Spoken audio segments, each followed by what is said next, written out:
All right, everybody. Welcome back to Marauder Monday. Now, just really quick, as I like to start the show, please let me know if you guys can hear me, if the audio's good, if the video looks good. Give me a heads up in the chat so I can have an idea as to how things are going. Obviously, I was doing a bad job of making sure my volume wasn't on here, but just want to say thank you for everybody being here. I do really appreciate everybody hanging out, waiting for this to get started. And there's always a lot to talk about. And there's a lot of things that we can discuss in the sense of preparedness. And I especially want to make sure that, every week we have a chance to touch base and interact as a community and kind of get some ideas as, to what we should be preparing for next, what's coming on the horizon, and, what might be pertinent to being as prepared as possible. I do want to say thank you, 5x5 from East Tennessee Preparedness. I appreciate it. Thank you so much. Got the mods here in the chat. I've got people helping out. I do appreciate every single one of you that comes in here to try to help out and make this as a smooth live stream as possible, okay? Because not everything's easily done by one person, so all the extra help is definitely welcome, and I appreciate it.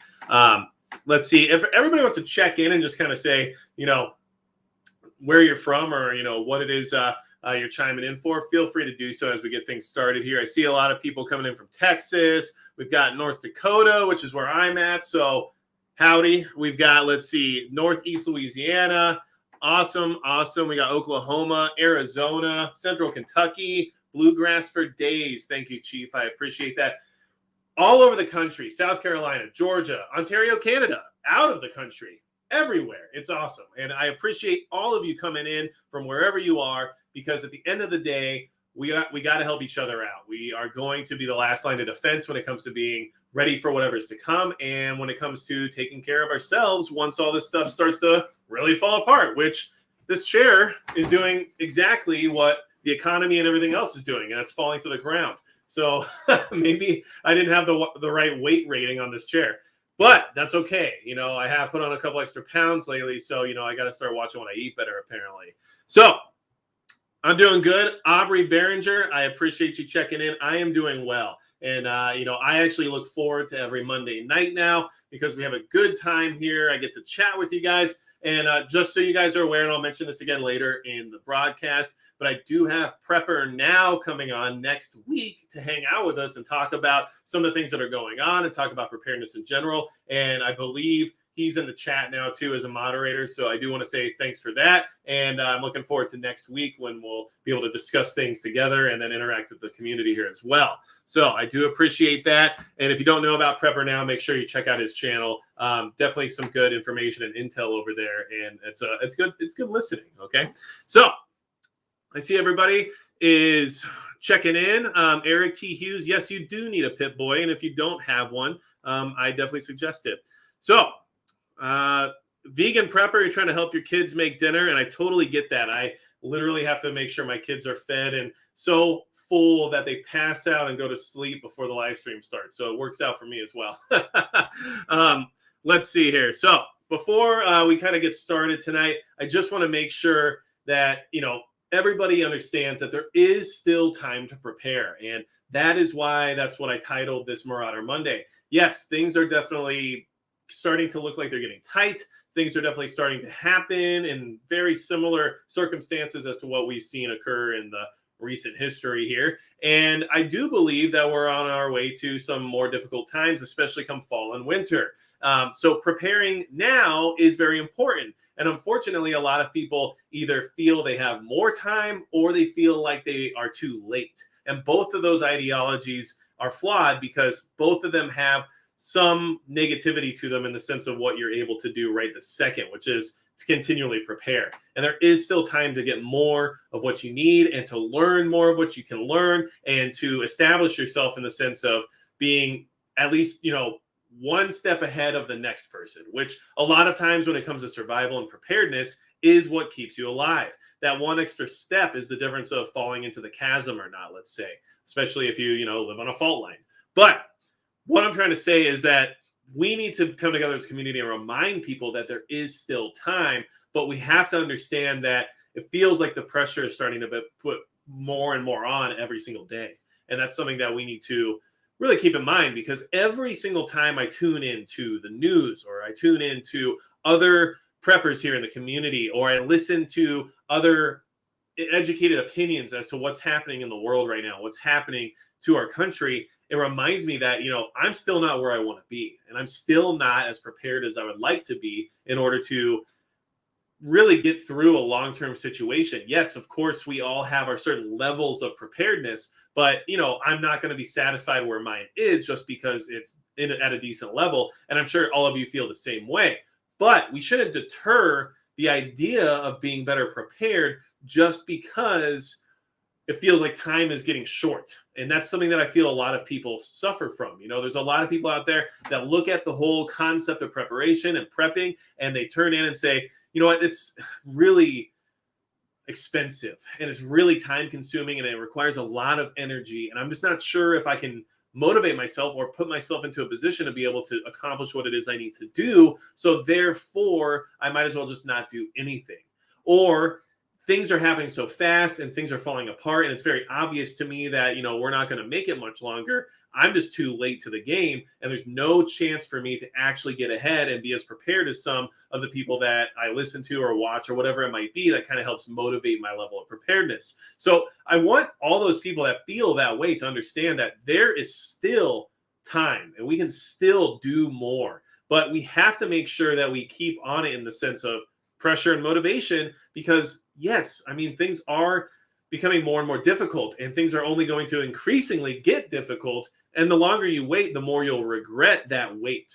And that is something that I think we can all learn from this previous year when it comes to a lot of different aspects of preparation. If you watch my channel, if you know much about what I like to do over here, obviously there's a lot of Second Amendment related content in the sense of stuff that I have a passion for and I appreciate. So I guarantee you, if you're involved in those hobbies, that you probably wish you would have bought a lot more ammunition a couple years ago as opposed to what you're looking to try to acquire right now. Now, that's the whole deal with waiting. If you're still waiting, it's never going to necessarily get better. And right now is that time where it's easy to fall into the trap to say, it's just not affordable right now, so I have to just wait until it's actually cheap once again. There is no guarantee that that level of expense is ever going to come down. At some point, it might just be the price it is. And then you waited until you get to a point where acquiring it is no longer even a possibility. And it was all because you were worried about the level of price versus acquiring what you need to be prepared. So the timing is an issue, but the ability to acquire what you need is still there. And that's something that we need to keep in mind, okay? And I do want to get back in the chat, say hi to a couple people while we're getting started here. Tyree Barnes, RIP Marauders, totally get it. And don't forget, anytime there's a big organized group of people who have, malicious intent and tend to be armed, there's always some kind of, government plant, right? So we'll get a heads up. Don't worry. Who doesn't trust the government to let us know what might be happening? Anyway, Mr. Wrong doing it right. Let's see. FCC emergency broadcast August 11 test, link below. Okay, it might not post the link just because that's how this whole thing works on YouTube. I do appreciate that super chat, and I do want you guys to be aware that, yeah, the emergency broadcast test is happening. We've seen some strange ones in the past, such as the whole incoming missile crisis that occurred in Hawaii a while back, right? So these are things that, we at least keep an eye on to say, look, something, is being tested, which always gives us a little bit of a side eye because of things we've seen in the past where tests or drills can sometimes lead to actual things. So I do appreciate you bringing that to everybody's attention. It's also just something good to have in your mind ahead of time. So on August 11th, once that test goes out, if it comes out in a way that we aren't expecting, aka it's not listed as a formal test of sorts, it is nice to be able to see that and then say, okay, well, I'm going to remember that this is happening, so I'm not going to panic or something just because this comes through on my phone or whatever it may be.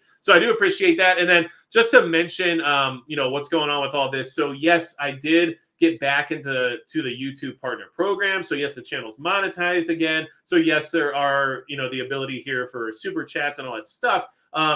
Basically what it came down to was there were some issues that I had with the guidelines, and I was violating some of the guidelines. I cleaned some house. I had to tidy up some stuff and kind of fix some things. And they put me back in the program. And at least from what I can see in my analytics, there's quite a large difference as to performance and outreach of, messaging and videos once that program was reestablished. So, there's a lot of hearsay when it comes to that kind of stuff, but I do want to let you guys know that, yes, I'm back in the program. I'm monetized again. I try to be transparent here and let everybody know what's going on. But I also want you to know that there is other motivations behind that rather than just monetary motivation, because of the idea that there's a incentive now for the platform to promote more of what we do here, because there is a financial gain for the platform by doing so, whereas before in the past there was not, while I was demonetized. So just wanted to run through that, give everybody a heads up, and try to keep you all posted on what's going on here as well, not just basic preparedness and what's going on in the world, but also talk about what's happening here on my end, so that we can be a little bit more transparent and communicate, and just be less formal and more casual, because that's the point of Marauder Mondays. I'm here to have a good time,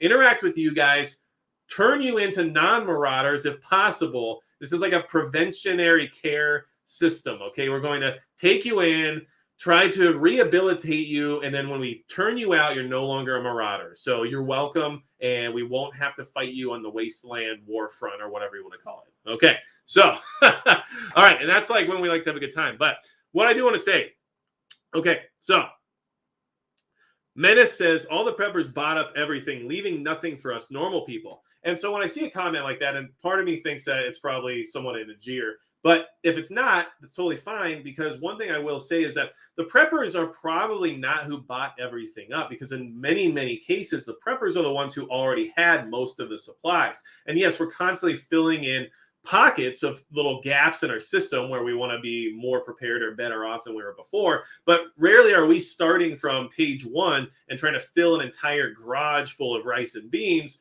Whereas the person who got scared last year and ran out to Costco and started dragging 6 shopping carts behind them did do that and definitely bought up everything all at once. Where yes, preppers might have accumulated a lot of different items, but at the same time, it was probably over years and years. And this is something like I've been doing for 10 years now, and over the course of 10 years, you just acquire stuff and you just keep getting more and more and more. And one of my biggest lacks, at least in my personal opinion, is my food supply. And it's not because it's small, and it's not because it's not decently substantial to get through a pretty decent amount of time, but it's because I had so many different things happen in my life over the last 10 years where I didn't have the storage or the capability to bring thousands of pounds of food with me all over the place. So I'm finally in a situation now where I'm able to, and that is definitely something I'm working on more and more and more. However, had I had the ability to stockpile more food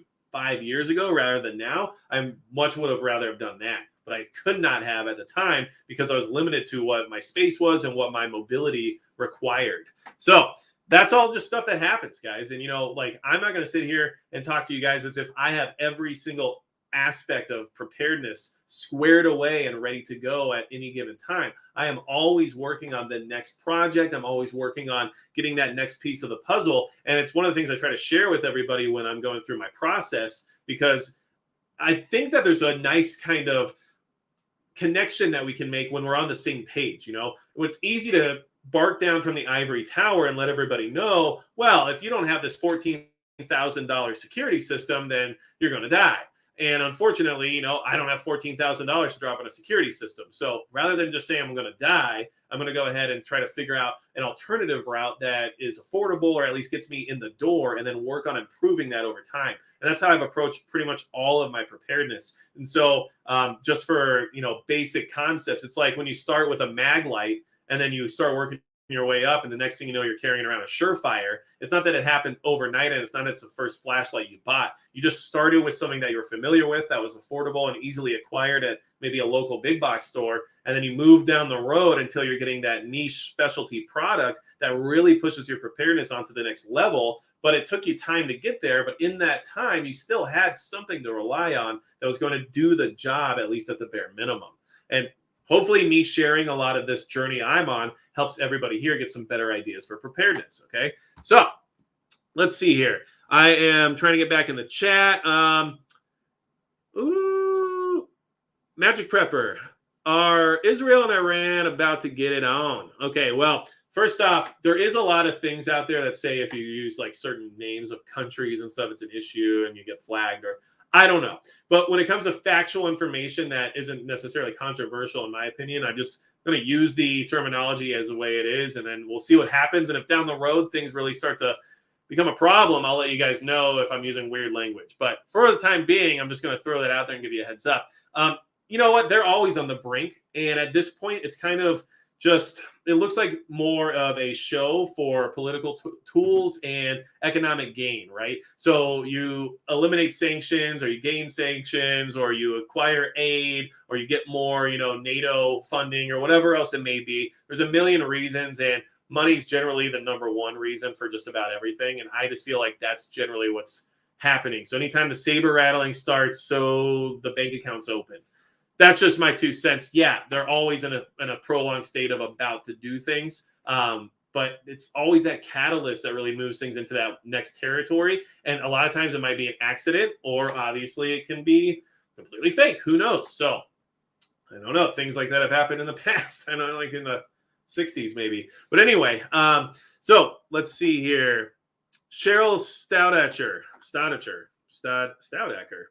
going to go for it. Anyway, shelves of vegetables canned, empty for weeks, very few not getting them in.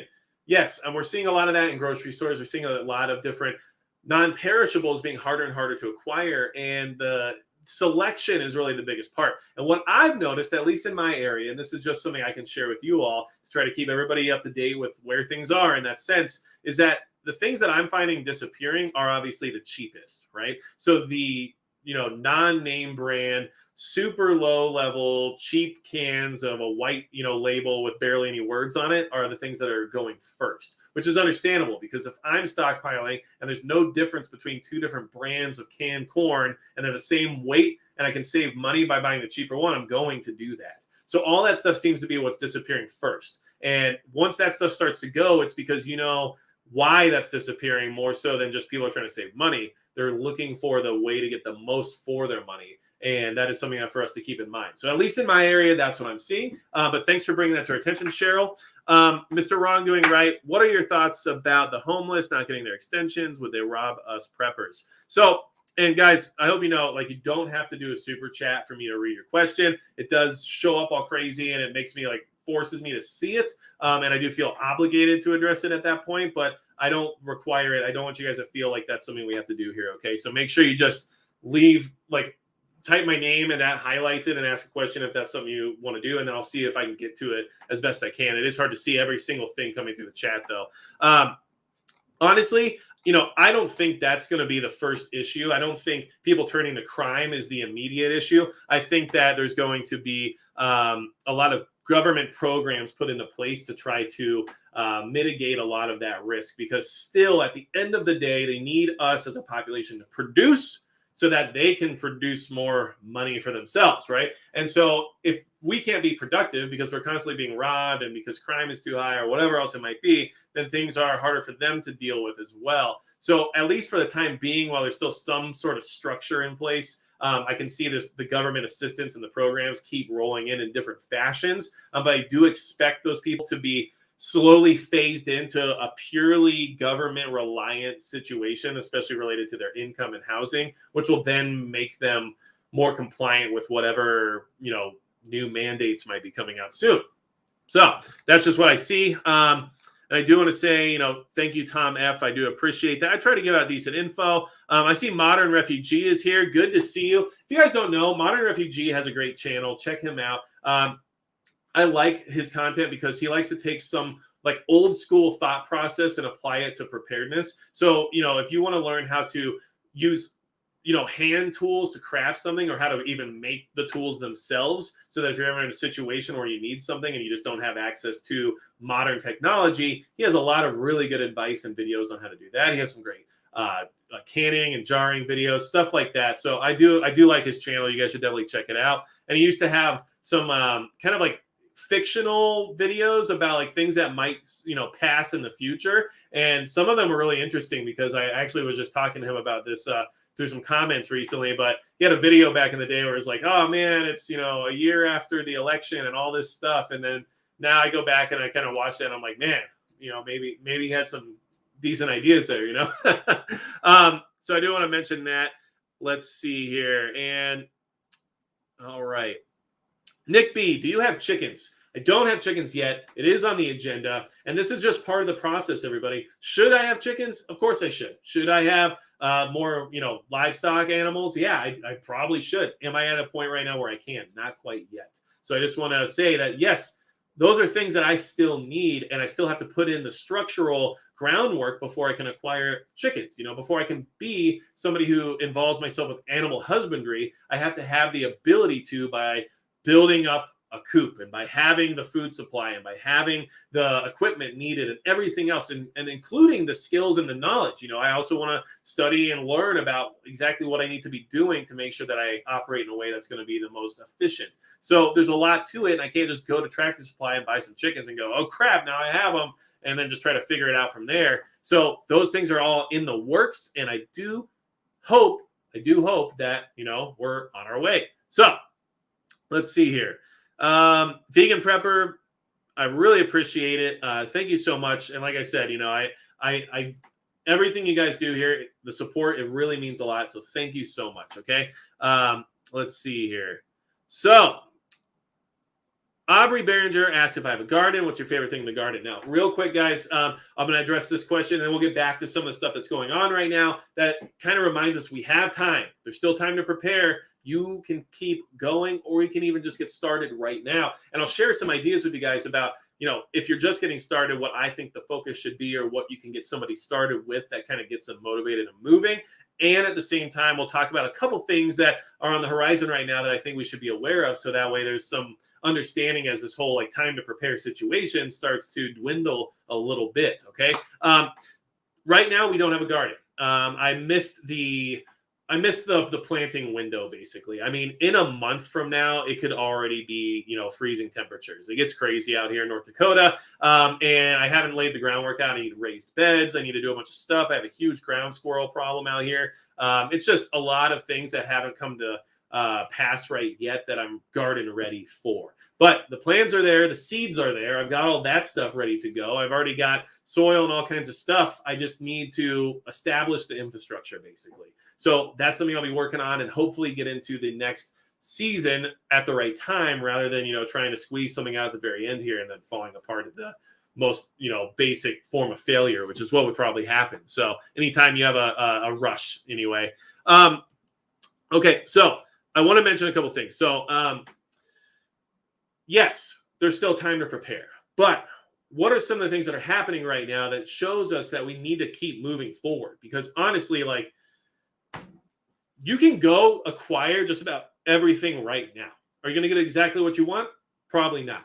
Are you going to be able to get something that suffices? Yes. Okay. And you can see that in the firearms industry where you can access a lot of different things that weren't around at all before. Are things more expensive? Yes. Is it harder to get quantities of certain items? Of course. But those things are there in some way or another. And there's good substitutions if you can't get the exact thing that you want. But it's across the board. This is how things are. And so even just something basic like smartphones are finally starting to be affected by this microchip shortage, which we all knew was already happening. We all knew this was a thing, and we understood that the microchip shortage was going to affect a different level of goods at some point in time, and we just hadn't seen the entire picture yet. And I think one of the first things I noticed, at least, was like high-end computers, PCs, gaming PCs, things that had high-end processors along with big GPU units that could definitely go through and probably be used for things like, crypto mining and stuff like that. But in general, those were starting to fall apart very quickly. And my computer was worth more money than when I bought it, a year before all this started to happen. Well, now we're being told by Apple that, iPhones are going to be having shortage issues. We're being told that, the big smartphone companies are going to be hard to keep up with the supply and the demand issues that they're having right now. So this is a real problem that, doesn't affect us directly as preppers, but it gives us an idea of this whole timing issue. Okay. Yes, there's time to prepare, but if you wanted the next iPhone and you've been putting it off, and you're running an iPhone 5 still because you really wanted this next model, suddenly it might not be available anymore, or you might have to wait in line or have a huge back order list or whatever it might be because of this shortage finally hitting the surface. And I think the same ideology can be applied to anything else that we talk about here in this community. I think things like, I did see people mention things. There's the rubber shortage that's going on and stuff like that, right? Which is it's whole different situation. But at the end of the day, if you want to apply that to certain items, I mean, you can even be talking about gas masks and stuff like that, where you want to make sure you have the equipment you need to survive a situation. And if you keep putting it off, and then one day down the road, it's, hit by a shortage or a supply chain breakdown, now you're going to be upset that you waited so long, either for it to, come down in price, or for a different model or a specific function or anything like that you were waiting on might be a regret at some point. So no, don't go out and panic by just anything, but also be aware that by putting things off just because of certain, particularities might make it so you no longer have access to it at all at some point. This is just something that I've come to, find, I guess, from living in California for so many years. I lived there for 10 years and realized that certain items that I wish I would have bought suddenly were no longer legal. And next thing you know, you just don't have it. And there's no way to get it anymore without being a bad person. So, and the coffee's great. Anyway, these are things that are happening. So let's talk about that real quick.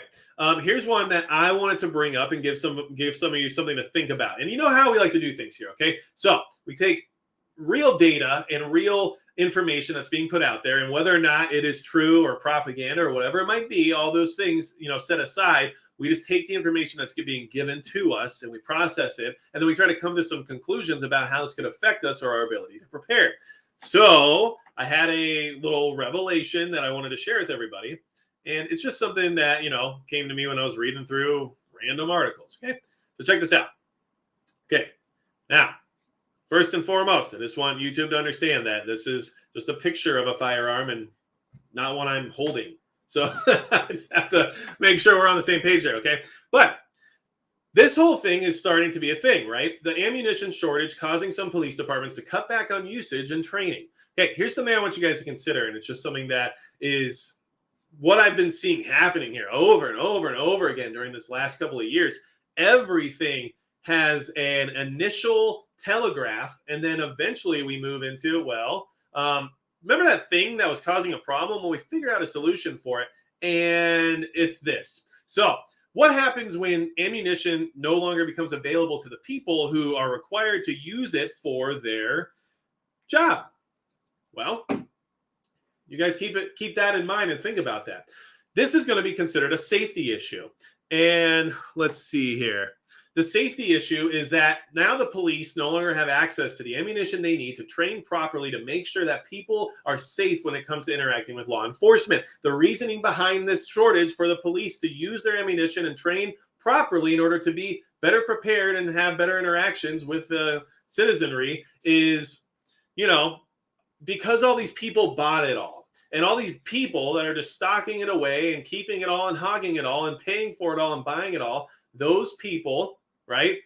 Well, they're the ones who are causing the problem. So we need to put limits in place to make sure that the police always have access to the ammunition they need in order to train properly and in order to make a safer country for everybody who's out there that has to interact with the police on a regular basis. Without this necessary training, how are they supposed to operate without being able to ensure the public safety, right? You can see that news report that I just gave you guys off the top of my head actually coming out on a mainstream media network at some point in time here in the future. And this is something that I want you guys to understand is going to be eventually turned into something to be used against you, right? So the shortage isn't a problem when it comes to you and I trying to get what we need, or to you and I spending way too much money on things that didn't used to cost that much. The shortage becomes a problem when the police can no longer access it.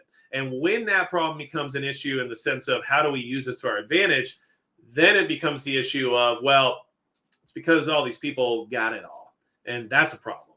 And now I got to figure out a way to make sure that they don't get it all, because obviously it's going to cause safety problems. And here we are again, safety it is, right? So wanted you guys to kind of be aware of that. Keep it in mind. It's something that you can easily see happening. And I do want to say, guys, so this is just how things go. But there's always a lot of people on YouTube, right? There's like a lot of people on this whole thing. I don't know.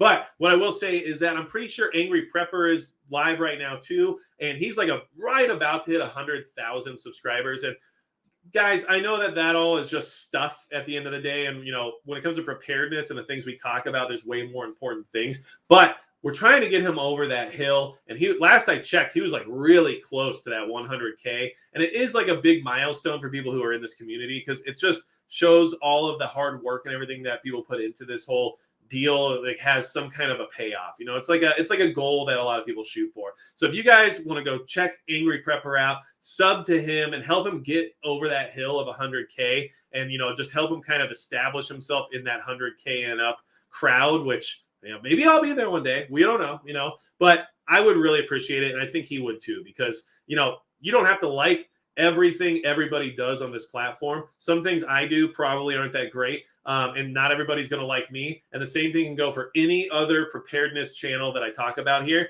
But what I will say is that, Angry Prepper, he's been around. He's supported a lot of other creators. I've done a live stream with him in the past, hopefully another one here in the future. But he's right on the edge of that 100K. Let's get him across the finish line and really help him out. So, I'd rather you guys go over there, get him over the hill, and then come back if you want, or hang out there if he's got some good stuff going on. But we got to really help each other out as a community, guys. And, doesn't matter to me, like, if I don't agree with every single thing somebody says.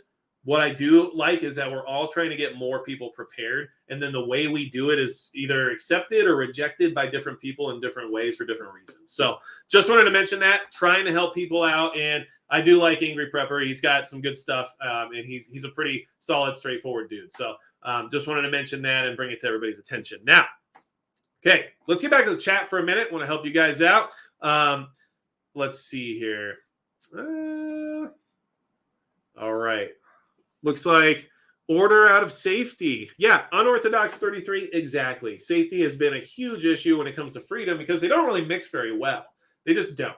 But, it's something that we have understood as being a factor in trying to maintain some kind of civilized version of society. But at a certain point, it gets utilized to a degree of control more than just safety, as we all know, okay? Okay, so moving on.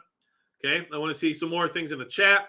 Wild nesting. My biggest concern is being able to keep my preps safe. Okay, so quickly on that. First off, home security, big deal.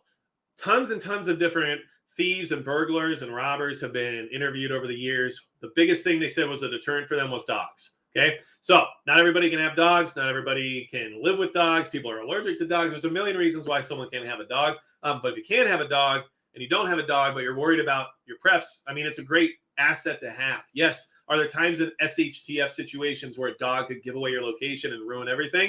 Of course. And you have to analyze that and understand that before you put yourself in a position where that's going to be your problem. But during normal life, when you have thousands of dollars of preps and you're just waiting for that day where you might need to use them, we need to be able to protect those items and that asset that we've put so much time and money into. And dogs are one of the best ways to do that in the sense of a deterrent. It's not about the dog being able to, tear into somebody and defend the home and do its job as a soldier dog or whatever you want to call it. It's about the idea that somebody sees the dog or hears the dog and just says, I'm just not going to deal with that. So the deterrent factor is huge. And after lots of interviews, I mean, that was like the number one reason why a burglar decided not to rob a home versus the home next door that didn't have a dog. Just my 2 cents. Another quick thing I want you guys to keep in mind, and this is just something that's anecdotal, but might give you something to think about. A long time ago, we had a home that we bought back in California. And during the home inspection process, the inspector told me this story about how he had been crawling under somebody's crawl space and discovered someone living under their home with a TV, a chair, tons of magazines, food wrappers, all kinds of stuff, running an extension cord from their house down under the house to be able to watch TV, wearing headphones, and all kinds of crap. And then, even worse, he burrowed a hole in through their pantry and was eating out of their kitchen pantry while they were gone for work. So, all that was unbeknownst to the homeowners, and they were just living there with some guy living under their crawl space. They didn't have a dog. I guarantee you, if they had a dog, that would have never, ever happened. So that's another reason why dogs are different than just home security systems. They're different than just surveillance cameras. They're different for a lot of reasons because they have senses that we just can't access. and they won't let us just live with somebody under our house. So just an anecdotal story for you there. Wanted to mention that. And hey, Phyllis Beltran wanted to say welcome to the live stream. And did Angry Prepper get over that 100K yet? Because if he did, please let us know, because I was hoping to help get some people over there to help out. Okay. Let's talk about this. Okay. I want to say that there are some things happening and we need to be aware of them. And there's a lot of you guys in the chat talking about new lockdowns, right? Lockdown speeches coming. We know that lockdowns are being broadcast, which means that there's probably already plans in place, and they're starting to leak out some of that information to get the public used to the concept, right? Because they know there's going to be a lot of vitriol and backlash to the idea of doing it again. All you have to do is see what happens in other countries over in Europe and understand that the people are just not down for it. But it's not going to stop them. Just trying to figure out how they're going to move into that next phase.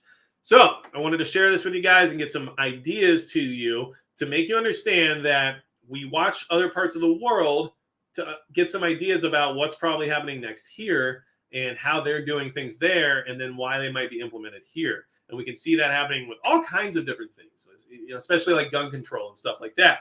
But let's look at what's happening in these other places. And suddenly I'm just super blurry. Chill out, camera. Okay.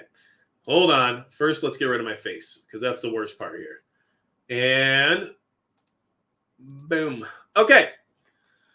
Now I made my face tiny, which makes this whole thing a little bit easier. But what I want to mention is that Australia is in lockdown, and that we're at the point now where the army is patrolling in Sydney in order to enforce the lockdowns, okay? Now, there's a lot of information here. There's a lot of stuff that I'm not going to talk about just because mentioning all these words and stuff is probably just going to cause problems of some kind. But at the end of the day, what this article was telling me is that Army patrols Sydney to enforce stay-at-home restrictions. That's the biggest takeaway here. It's not about all the little details. It's not about the reasons why. It's none of this stuff. We're at the point, where the Army is actually patrolling to enforce everything because they know that it's not going to be accepted. Okay. Give me 1 second here, because this whole camera thing is just not working out. Boom. Did this work? I guess not. Hold on. So I just want to mention that this is all happening and we have to be aware of it. And it's an issue. And I'm not sure if you guys think that this is just going to blow past us or if this is stuff that we don't have to worry about. But at the end of the day, this is really what's going on. And we really are looking at that once again. And everybody's broadcasting it and talking about it, which to me means there's a good chance that we're heading that direction. And do I want to be in that direction? No, I don't. Do I think that that's something that some people do want? Of course I do. And this is an issue. Just like this camera. I'm trying to fix it, I promise. It is hard to do multiple things all at the same time, but I'm going to work on this, I promise. So let's see here. What do you guys think? When you look at what's happening, oh, what's up, Urban Grandpa Prepper? Sorry, I just saw him in the chat. I got to say, hey, when you see this stuff happening, do you really feel like it's just not going to happen here? Because I don't think so. I think that we're in a situation where it's going to probably happen at some point in some states, if not everywhere, or they're going to try and it's going to fail, but that might be a bigger issue. And I think a lot of us have a hard time just coming out and saying exactly what we're thinking. And unfortunately, if you're on this platform, there is restrictions in, what it is you want to say at times. But I do think that we're on a precipice where people on both sides just can't agree on anything. It doesn't matter what one or the other gets or what one or the other wants. Things are definitely just going to be dramatic, I think is the best way to say it, once this all starts to happen, because there's a lot of blame being placed. And I don't know if you guys, if you're on Patreon, I put an article over there recently. It was just kind of showing the front page of CNN the other day, but it's very, very straightforward that the idea of placing blame on a certain group of people here in this country is already out there. It's already being done. And if it's being broadcast from those types of media groups, then we know why. We know that that information is being put out there to start planting that seed of distrust for each other. And look, you got to make your own decisions. when it comes to anything related to your health, when it comes to anything related to your ideologies, when it comes to any of that stuff. I'm not here to try to change people's minds on what they should or shouldn't vote for or any of that kind of stuff. But when it comes to just the idea that we're being torn apart on purpose and that it's because it makes us weaker, we should all be able to agree on that and then use that information to try to figure out a way to get away from it. But unfortunately, a lot of people are so dug into their ideologies or their thoughts or their beliefs that they're unwilling to try to figure out why it is that this is happening to us. So that's a huge issue that we're having. And I just see it getting worse. It's not going to just magically improve. The average person in this country is not going to one day just feel like, you know what, Bob down the road, actually a good guy. I decided that everything I hate about him is just fine now. It's probably just not going to happen.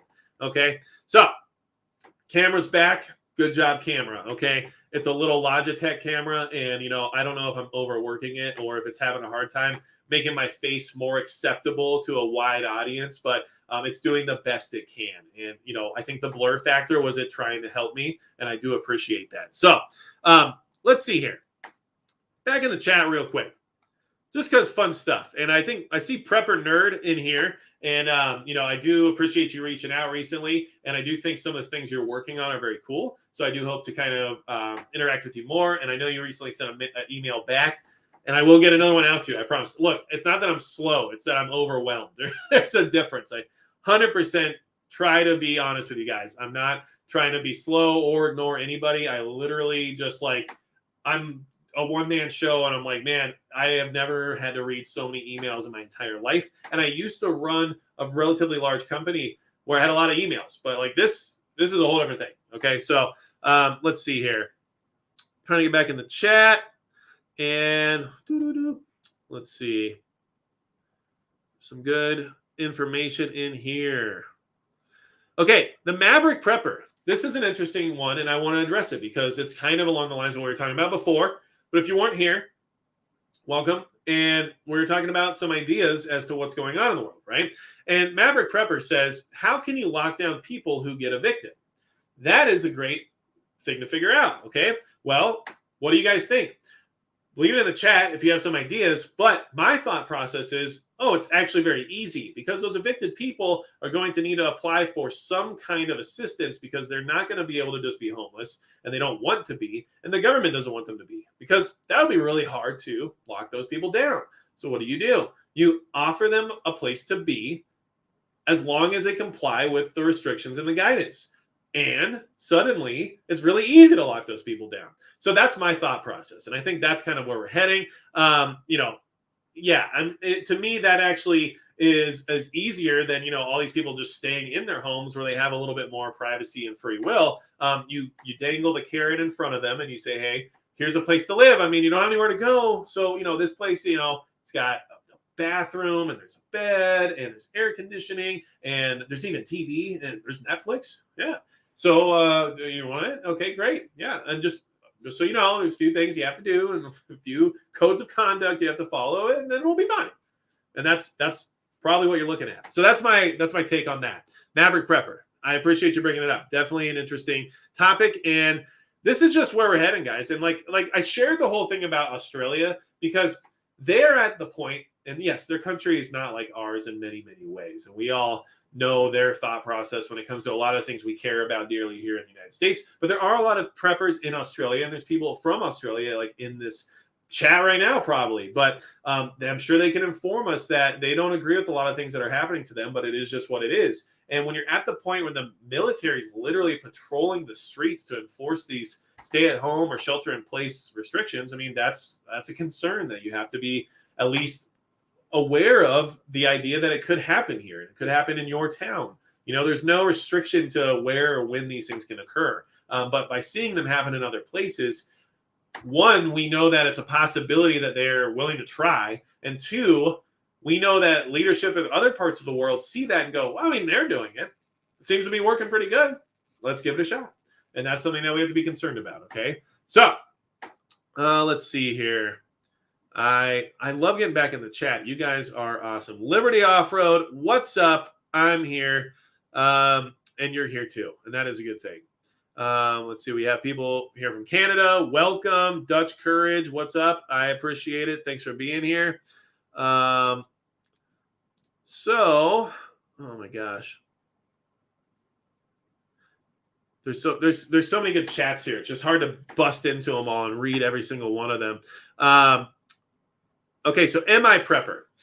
They will put them in the New Orleans Superdome, the Houston Astrodome, and equivalents like after Katrina. That's an interesting idea and definitely something that's happened in the past historically. So you have some data to fall back on to say, well, in other emergencies, which you could consider this housing crisis some sort of an emergency. Yes, that's happened before. So could it happen again? Of course. Okay. And that's the issue. You need to make sure, as someone who wants to be prepared and people who are trying to be, self-sufficient, self-reliant, not rely on these programs, you have to have plan B ready for when this plan A of putting you in something like the Astrodome comes into fruition. You don't want to have to be there. You don't want to go there. We know what happened to the Superdome during Katrina, and you don't want to be part of that situation. So you have to do what you can now to establish at least a plan for what happens when that time comes. And when the Superdome is your only option, well, what's plan B? Because that's something you're just going to decide now you just cannot be a part of. And that is very important and something I think we need to discuss more often, because a lot of people are okay with these concepts. And especially in your own immediate family, that might be the thing.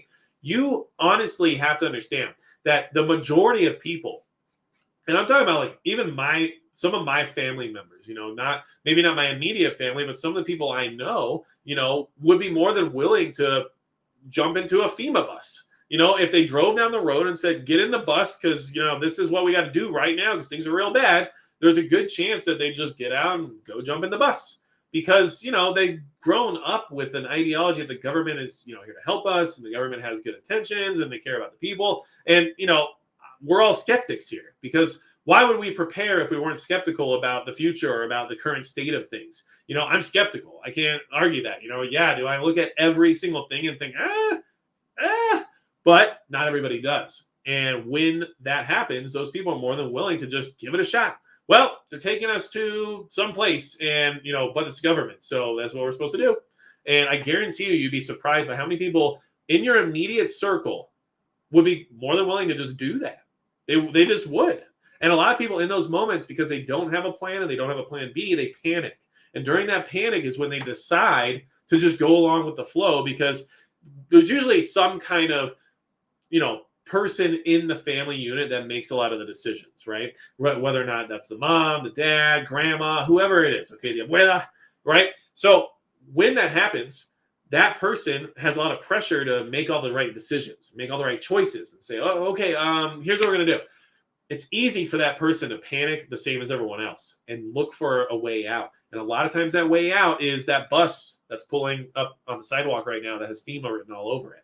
So that's just something to consider and to be aware of now. So when those times, of trouble occur and people are actually being transported to other places, you have a plan of action for how to not be on that bus.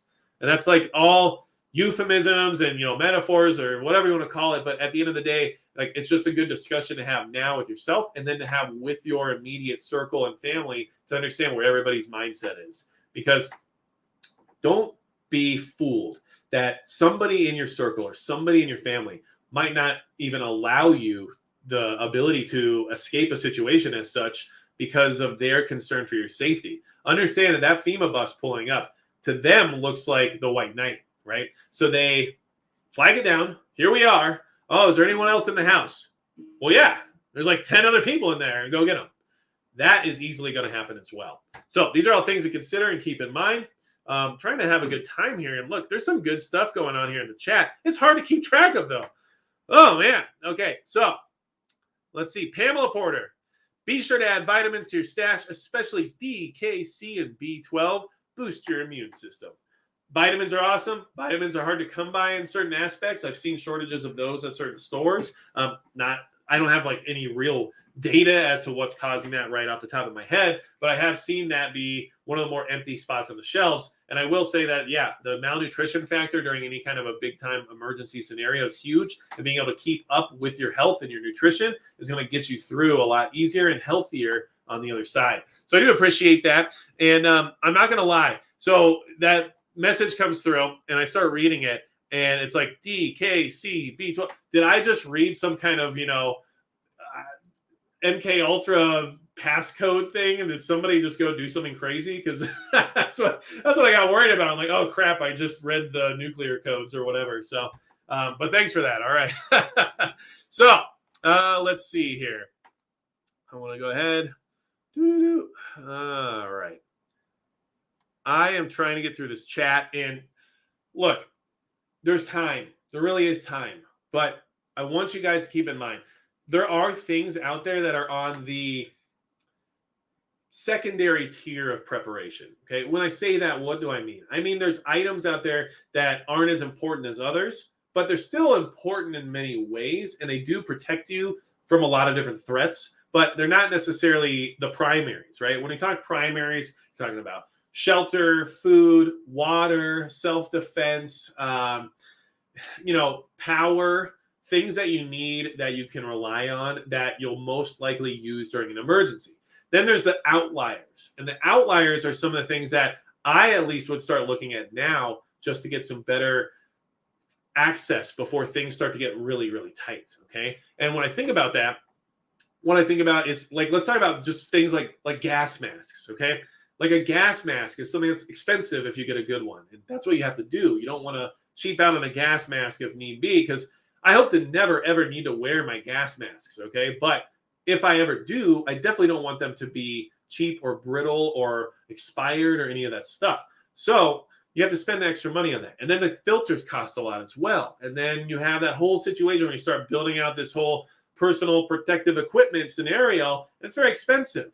But something like a gas mask that utilizes specialized niche components, like butyl rubber and all this stuff, that's something that could easily be affected by supply chain breakdowns and issues in the future when it comes to shortages. And it's something that, you might never have to wear, and hopefully you never do. But it's also something that if you ever do need to wear it, is extremely important that you have it. Because if you have to wear it, the alternative is probably not good.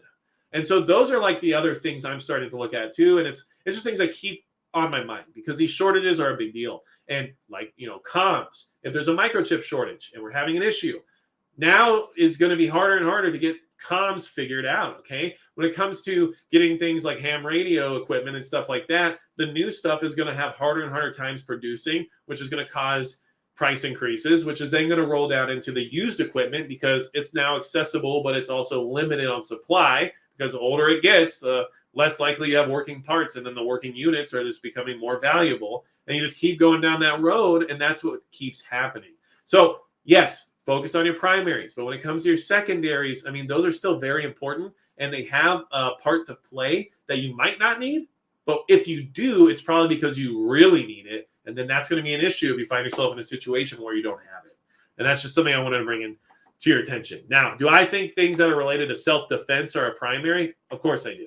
And that's just one of my ideologies and passions, I guess, when it comes to preparedness. But I also feel like having everything except that allows for you to lose it relatively easily. And that's just something else I believe pretty firmly.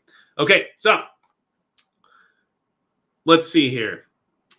P.A. Pappy, Alaska Prepper said there is legislation hidden in the spending bill giving the FDA power over the vitamin industry.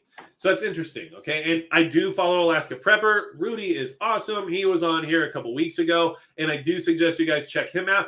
Also, another AP who's extremely close to 100,000 subscribers, which is crazy because once you have so many people in the preparedness community where you have these different YouTube creators reaching this huge milestone, which, from the outside might not seem like a lot or might not feel like it's an important aspect of what we do, but from somebody who's making this content and working behind the scenes and doing all this energy and effort into the whole situation, it's a big deal, and so he's another guy who's literally right on the cusp. I think he's at 99,000.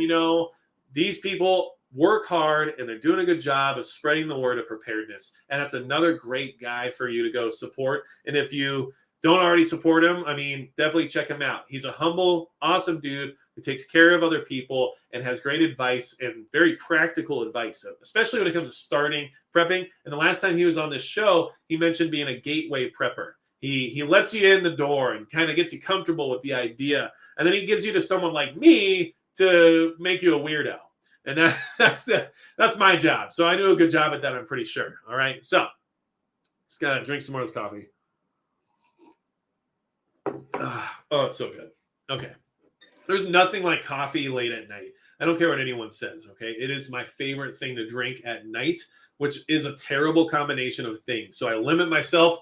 But on Marauder Monday, the coffee comes out because keeping up energy and talking for an hour straight and trying to get all this information across requires copious amounts of caffeine, which I'm 100% okay with. So let's see here. Shelly from the H. Here we go. All right. What do you think the bare minimum gear for self-defense kit for a person who has none at all? Okay. Well, I'm going to say a handgun. And I'm not going to get super detailed here because I'm not allowed to, in all honesty. But what I will say is that if you have nothing, that's where I would start. And then I would take it from there. And then you can get tons of great information about that, even on my channel from previous videos. But there are things, especially on live streams, about what I can promote and stuff like that in the sense of specific brands and stuff like that. So I don't want to get into that, but that's where I would start. And that's what I suggest to most people. I try to be helpful when it comes to getting new people involved in self-defense and stuff like that. And I've taken a lot of new shooters out for their very first time and trained them on safety and try to make sure that they were comfortable and everything before actually doing any live fire. So that's what I would start with. And, you know, and honestly, I think it has a lot more utility in the regular world as of right now, as well as after the fact of a big emergency event. And I have videos literally about that subject for you to check out. So you can go ahead and check it out on my channel. There's a video about why that's my choice, you know, for where I would probably get started. Okay. So thanks for asking. Let's see here. Got a couple hellos I want to say here. Just go through a few. I mean, Urban Grandpa Prepper, awesome guy, UGP, been around a long time. Very cool guy. So check him out. And then let's see, we got Curtis Bartle in the house. How's it going? Mark Olson, what's going on? Anna has been around quite a bit. Good to see you. Let's see here. Packet FPV, how you doing? Oh, wait. Is that Ultramarine Ice Queen? Now, why does that sound so familiar? Let me know why that sounds familiar to me. I'm curious. I feel like that's like a Warhammer reference or something, okay? Anyhow, I do appreciate all of you here, okay? Let's see.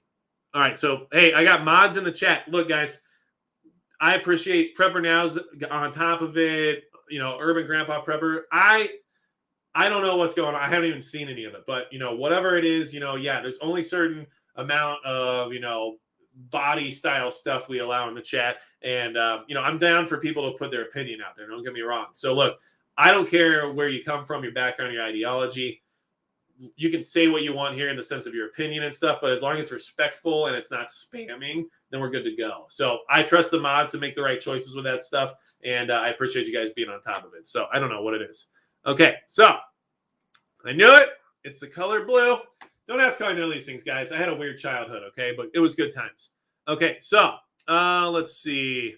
River Runner, how's it going? It's going well, and we are almost at an hour. I did ask, you know, earlier. I don't know. Did anyone notice? Did Angry Prepper get to that 100K mark? If you're aware of that, let me know in the chat. I was just curious, basically. Bobby Cantrell, a friend once told me he had never seen me without a coffee cup in my hand. Well, that's because you're somebody who knows that time is of the essence and you have to be ready and full of energy at any time, day or night. So good for you. I appreciate that about you. Let's see here. I think I saw another good question here. Packet FPV, tell them training. Training is most important. Proper trained person can pick up anything and be proficient. Look, 100%. Training is very important, but you also have to train with what you have so you can be comfortable with it. So it's kind of like what I'm doing now with ham radio. I have a ham radio rig that I put together, but I don't have the training yet. But I don't feel comfortable acquiring the training without having a point of reference as to what it's applying to. So you can look at it from multiple different angles, but that's just kind of how I approach things, because I like to get comfortable with my specific equipment, and then I can be that much more proficient with that exact thing rather than using somebody else's to learn on and then finding my own down the road and then not being as proficient with it because that other thing had different features or functions that now I am no longer comfortable with. Just my 2 cents. It's something I think about, okay? All right, so let's see here.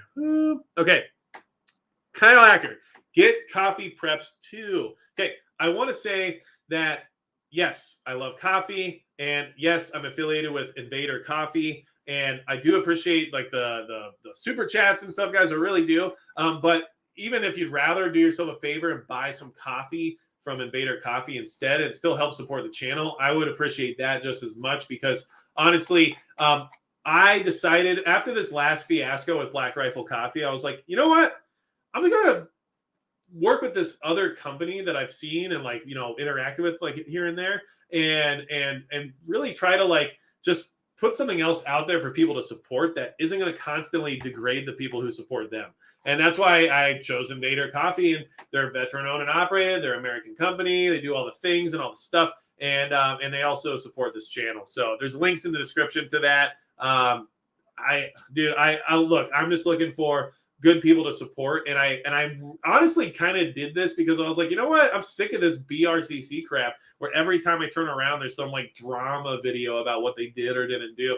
I'm just over it, man. That's not how people in that realm should be operating. We should all be working together as a community. And it just kind of ticked me off, man. So PA Pappy, that is annoying.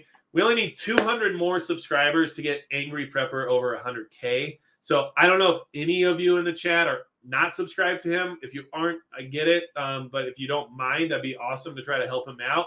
But a lot of you guys probably are, because we do have a pretty tight community here when it comes to preparedness channels and people who talk about preparedness. So totally understandable if that is just where we're at with that. But I was hoping to really help the guy out, and I was hoping to see that 100K mark. So we'll make it happen. Promise. It's Invader Coffee.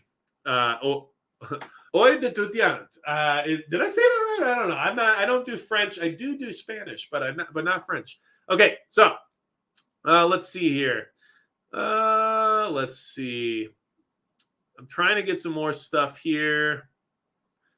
Nick Rose says Blackout Coffee is good too. Awesome. I'm cool with that. Look, alternatives, man. We just need alternative, and it's like a lot like everything else in the world. Unfortunately, there are some things that have difficult alternatives. I know a lot of you guys talk about other platforms and other places to put video content, and I've definitely worked with some of them in the past. I've worked on some of those platforms, and it's just the ability to really broadcast just isn't there yet. So maybe down the road, that's something that eventually happens. But I also foresee things like that.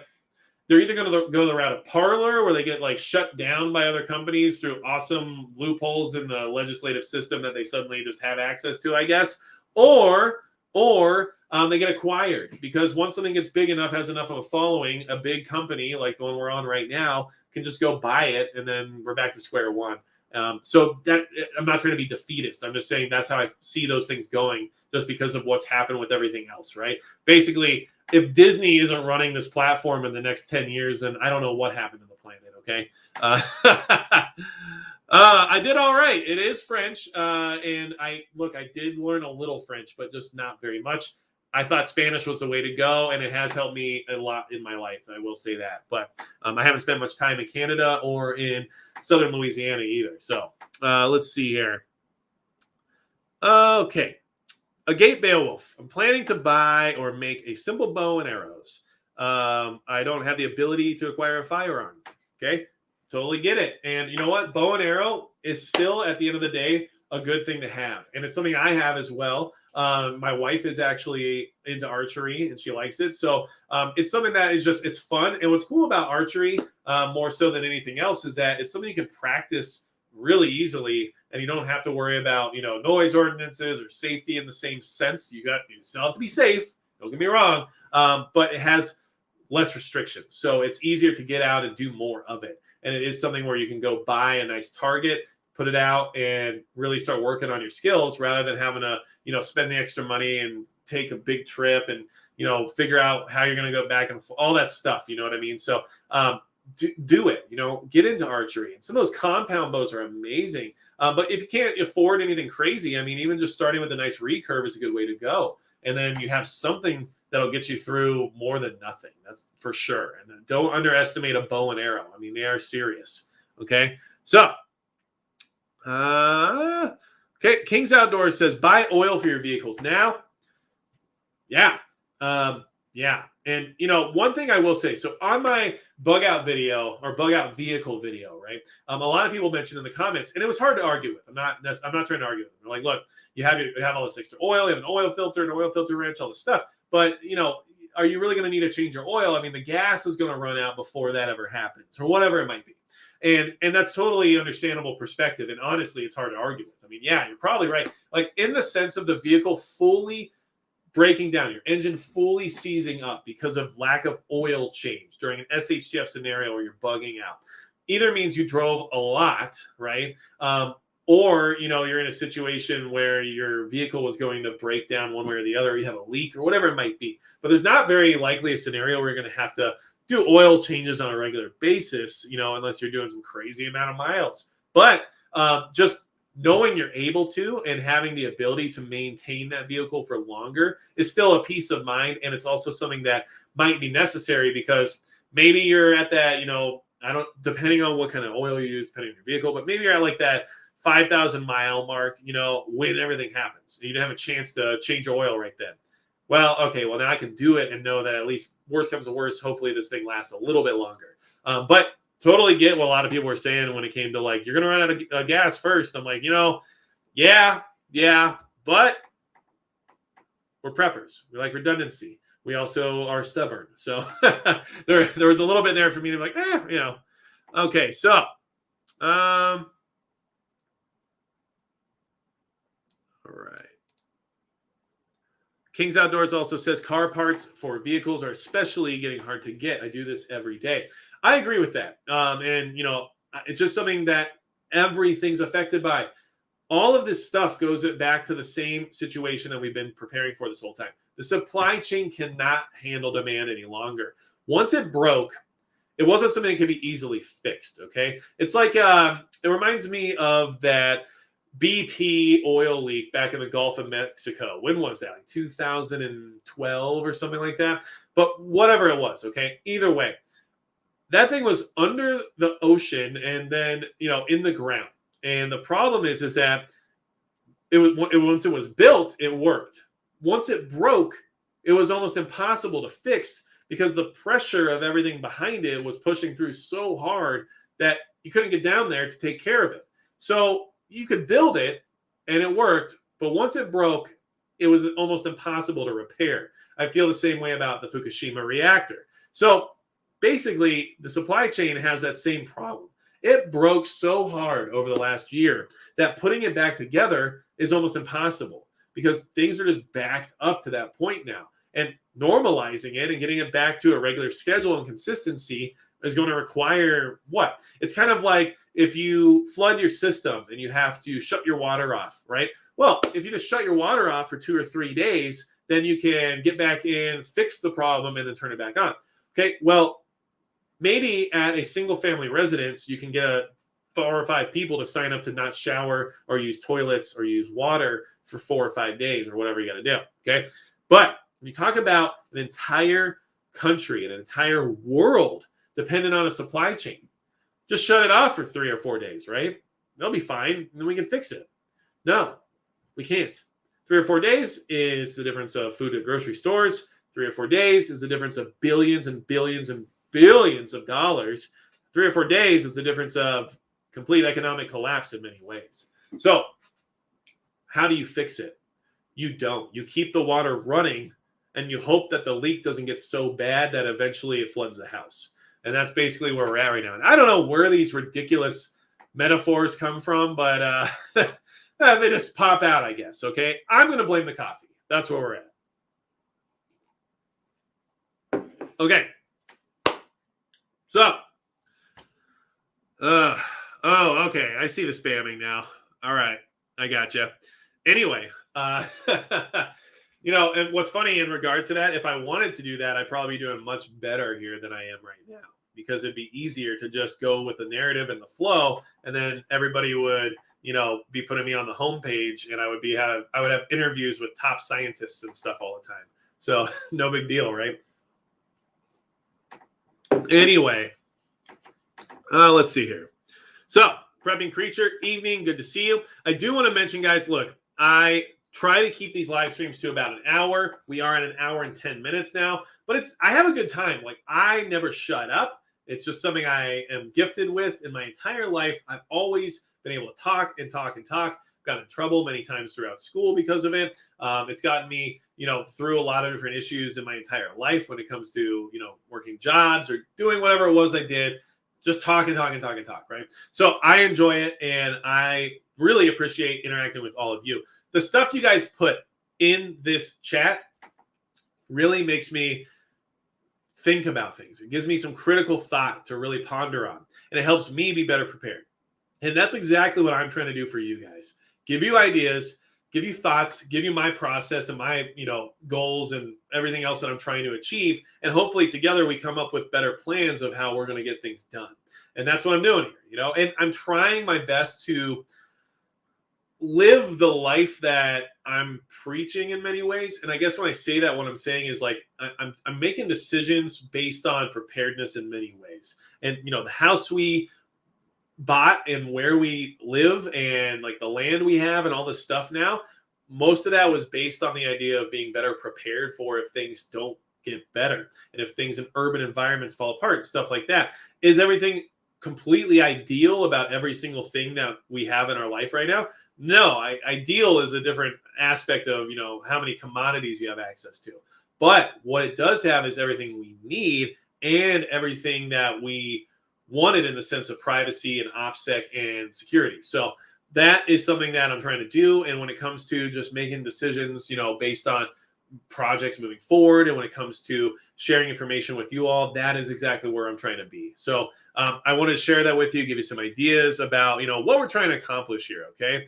And Vegan Prepper says, he's eating, wait, I'm eating the soup and biscuits my kids made for us. I'm fine. Keep going. All right. You made it. And I said he, but I don't know actually. So you can tell me in the comment, gentleman, lady, whatever you may be, now I'll know. And then let's see here. So Knockface, I personally believe the gift of gab might be the most important skill to have should the SHTF. And there could be some validity there. And what I will say is that being able to be diplomatic, okay, and create alliances and build community might be a huge, huge value in any kind of an emergency situation. And if you don't have the, how do you say it? The ability to communicate effectively with large groups of people, it'll be hard to get people on board with what it is you're trying to accomplish. And that is something that I'm constantly trying to be better at, because now I feel obligated to become better at it. When I am sitting here talking to over 600 of you right now, I'm like, well, guess I got to figure out better ways to talk than just, yammering on for an hour. But that's good information, good things to think about. Okay. And what's the best song to listen to while you're filling rice buckets? Militant Roots asks me that. And man, filling rice buckets, that's a tough one. That's more for me, like that's more of my like chill time, because I'm not working out or getting sweaty or doing anything crazy. So maybe the metal and the hard rock's not the place to be on that. So I'm thinking, I still want rock. I'm not gonna be back there listening to anything weird, but I'm thinking maybe like Ted Nugent's Stranglehold or something like that. Kind of like chilling out, setting the mood, but like you're still like making things happen. You're still taking care of business. You know what I'm saying? All right. So let's see. And you know what? Sandra, Marcuse, and Hodges, Eye of the Tiger might have been a good chance as well. So all right. And look, excellent stuff in this chat. I really appreciate all of you. And the Dad Dan, would a chainsaw or other pull starter work after an EMP? All that's going to depend on the electronic components of that device. And even then, there's a lot of gray area when it comes to what will or won't work. It's all based on the level, the magnitude, the power, everything regarding the electromagnetic pulse, and your position to it. Like how close it is to you. All those things. I mean, there's just so many factors, and there's a lot of like we really don't know. Like, will your phone still work, but will your car not turn on? All those different things are kind of just up in the air based on lots of different factors. So it's hard to say anything you're completely concerned with that you're worried about. They make Faraday bags, which are good to go in the sense of protecting you or your equipment from any kind of an electromagnetic field or pulse. So I would check those out. Just search Faraday bags. You can find them all over. Lots of different companies offer them, and at least then the stuff that's in there should be protected and will work if you need it to, rather than trying to hope for the best. Okay, and well, okay, and I'm trying to see here. All this other stuff is awesome, and you guys are awesome, and I'd love to keep going in the chat here. Here's one thing I want to ask you guys, and this is exactly how we like to do things on Marauder Mondays, because you know what? I didn't get into any of the wackiness or whimsicalness as much as I like to, because we got to have a good time sometimes. And look, there's like this faux pas in the preparedness community of talking about like the what ifs or the theoretical scenarios, or even like fictional work. It's a lot of faux pas, like, oh, life's not a video game, it's not going to be like that, or oh, that's a movie. But it is good to talk about things sometimes. It is good to kind of get some of the ideas from what's being put out there in the sense of media, whether or not it's Hollywood or it's the gaming industry or whatever it is. And then, look at it and kind of enjoy it for what it is, but also see if you can get some ideas from it, and it's just cool. Like, I like some of that stuff. I really enjoy, that style of entertainment because it gives me things to consider. It helps me think more about preparedness while still enjoying something that's entertainment, because honestly, at the end of the day, I still need to chill out sometimes. So I was wondering, you guys can help me with this, because this is what's up when it comes to having you guys here. I can ask you for some advice. Okay, you see this sign back here, okay? This is just temporary. It's just there because there's a big empty space there. So I wanted to find out what you guys' thoughts are, but there's a couple things I'm looking at sticking over there. And one of them is a sweet, ridiculously 80s Red Dawn poster, okay? Or do I go the route of like Dawn of the Dead? Okay, so you guys tell me. I just want to have a good time. Tell me your thoughts. Hashtag Red Dawn or hashtag Dawn of the Dead. Let me know. Let's take a vote. You guys are awesome. And in fact, can I do a poll now? Like, that's like a thing, I think, now. I'm not even kidding. Like, I'm pretty sure that's like a thing you can do now. I literally have no idea. Dude. Oh, here we go. Wall poster poll. Okay. Here we go. Look, this is ridiculous. I had no idea. Okay. Oh my God, there's so many awesome Wolverines here in the chat. Okay. I almost thought about offering The Walking Dead as an option, and then I was all, nah, because as much as I really did enjoy the beginnings of that show and stuff, man, it did not age well. That's just my 2 cents. Okay. Dude. Red Dawn. There we go. Okay, we got some Dawn of the Dead votes. And look, guys, yeah. 1980s Red Dawn. That's what we're talking here, okay? Swayze all daisy. Nothing crazy, okay? Jesus, stop, Dr. Seuss. Okay, so Red Dot. Okay, vegan prepper, I'm not talking about optics tonight, okay? Oh, man. Oh, gosh. This is so one-sided. I love it. Wow. Okay, look, old school Dawn of the Dead was good too. Okay, look, it was a good time. We're talking zombie flicks. I like it. The whole like hanging out in the mall and kind of getting back to some weird normal life, and then getting invaded by marauders. Right? It's got marauders. It's got to have something good in it. And then, dealing with the outside threat of all that stuff was cool, man. I love the 1970s Dawn of the Dead. I will say the remake back in like 2000 or something, it was fun too. Like I had a good time with it. It was a little outlandish, with some of the stuff, but it was just fun. I had a good time. But Red Dawn, and I don't know how Dawn got into both of the titles we're talking about. It just is what it is, man. But Red Dawn has that classic just feel to it. Like I could watch that movie any day of the week and be okay with it. Like, it's like a movie where nothing's happening. It's raining outside. There's nothing you can work on. You're sick or something. And you just got to lay on the couch. And it's like, I don't want to look through Netflix or Hulu or any of that stuff for like 28 hours just to find nothing. So let's just throw on, Red Dawn. I can do that anytime. Great movie. Awesome time. And, oh man. Oh, I love this. You guys have some good stuff here too. I mean, we got let's see. They Live. Yeah, no, that's a good one, Major Roller. I like that too. Don't get me wrong. I saw Road Warrior, always good. Caddyshack, okay. I mean, actually, that has some apocalyptic undertones as well. So I think that could definitely suffice. Oh my gosh. So let's not even talk about Predator Vegan Prepper. Holy crap. Look, all right, here, I'm going to share something with you guys right now that you're going to love. This is just my opinion. You might not love it, but I want you guys to see it because this is totally legit, okay? Do you like this? Oh, hold on. That is my Italian Total Recall poster that has followed me for years across the country, everywhere. And yeah, it's just awesome. You can't go wrong. So just wanted to show you guys that because somebody brought up Predator and I was like, yeah. Okay. Anyway, sorry. I had to share it. It's so legit. That's like the best poster I ever had. Anyway. Okay. Oh, no one say Waterworld. Got it. All right. Sorry. We got an anti-Costner fan here. All right. Guys, the poll has spoken and wow, Red Dawn. So this thing I'm looking at, it's super 80s. It is almost like bad. Like it's one of those 80s posters that someone painted, right?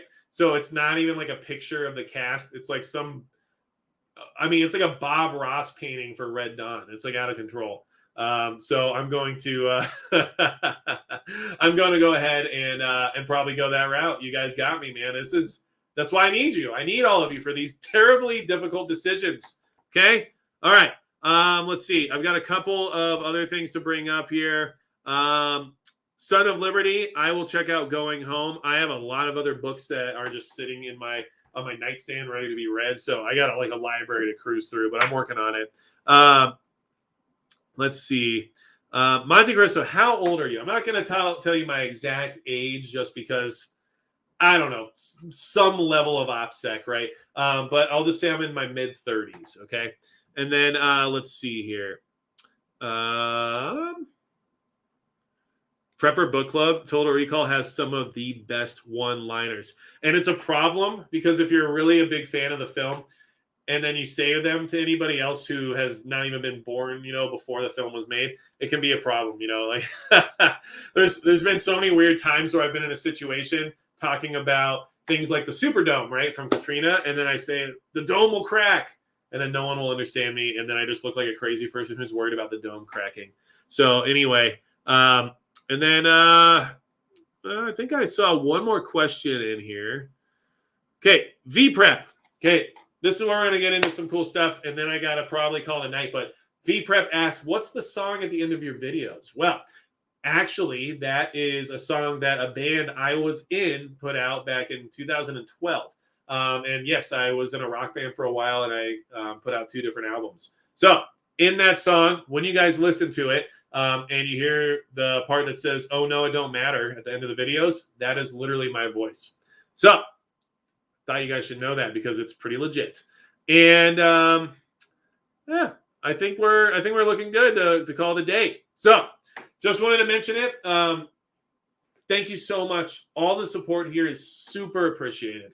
I really, really appreciate it. And honestly, we all voted on Red Dawn for this poll.